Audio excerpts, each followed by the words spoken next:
Well, good morning, everybody, and happy Friday. Pastor Steve here, and thank you so much for being with me.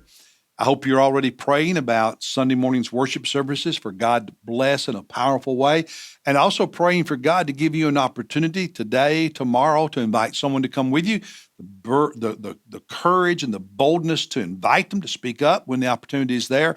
And every day you're praying for people by name who don't know Jesus, aren't living for Jesus, aren't walking with Jesus, aren't following Jesus. That's what we do here at First Baptist. All right.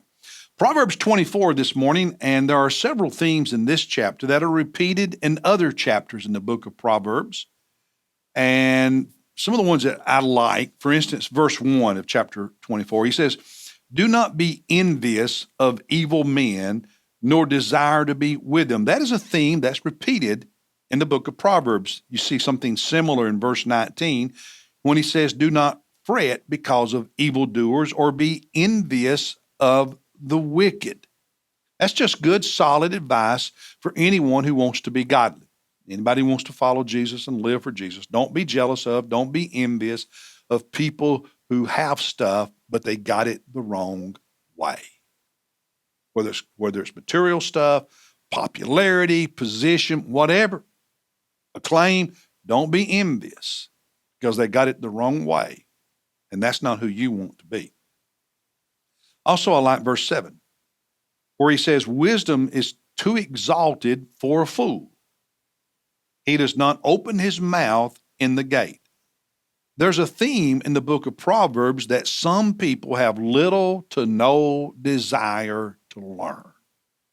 Little to no desire to become wise. And the Bible calls them fools. No desire to know the truth of God, to live the truth. Whereas the wise person is just the opposite of that. Has a hunger to know God and his truth, to have the wisdom of God and to live by. Also, verses 30 and following, another theme that's repeated in different chapters of the book of Proverbs. Starting in verse 30, he says, "I passed by the field of the sluggard," the lazy person, "and by the vineyard of the man lacking sense. And behold, it was completely overgrown with thistles. Its surface was covered with nettles, and its stone walls was broken down like an overgrown garden, like a dilapidated house." Verse 32, "When I saw, I reflected upon it." I thought about that. I looked and received instruction. I learned from what I was seeing. See, I wanted to be wise, want to learn.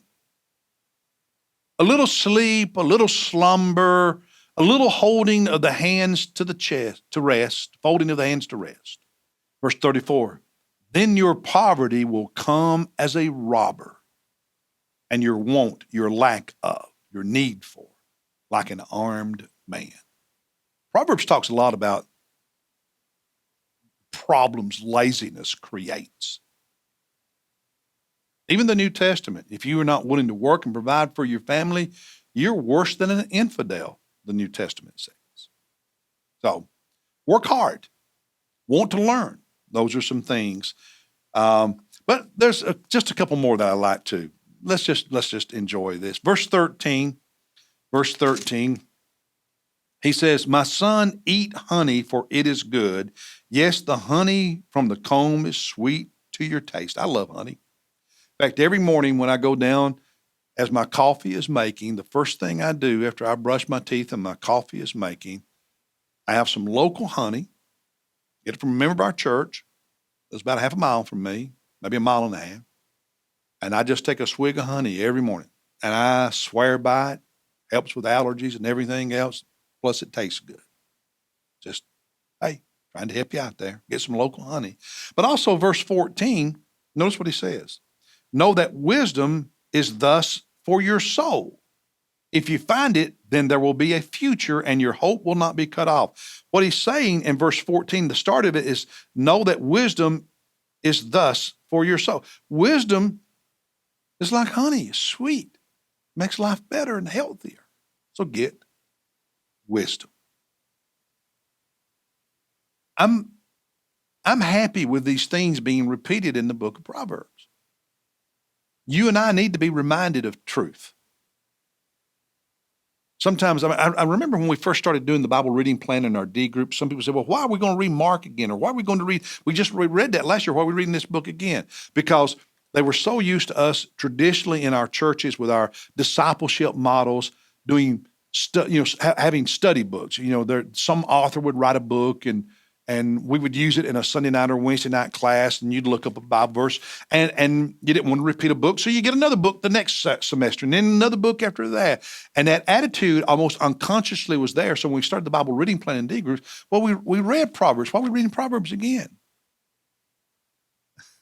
And I can remember saying to people, you mean we're only supposed to read parts of the Bible once and never again? There's a reason these things are repeated. There's a reason we need to read the books of the Bible over and over and over. We need to be reminded. Hearing something once is not enough. Word to the wise, but the fool will ignore what I just said. I'll see you Sunday, and then I'll see you Monday as we jump back in Mark chapter 10. God bless you, everybody. Have a beautiful weekend. See you Sunday morning, worshiping King Jesus.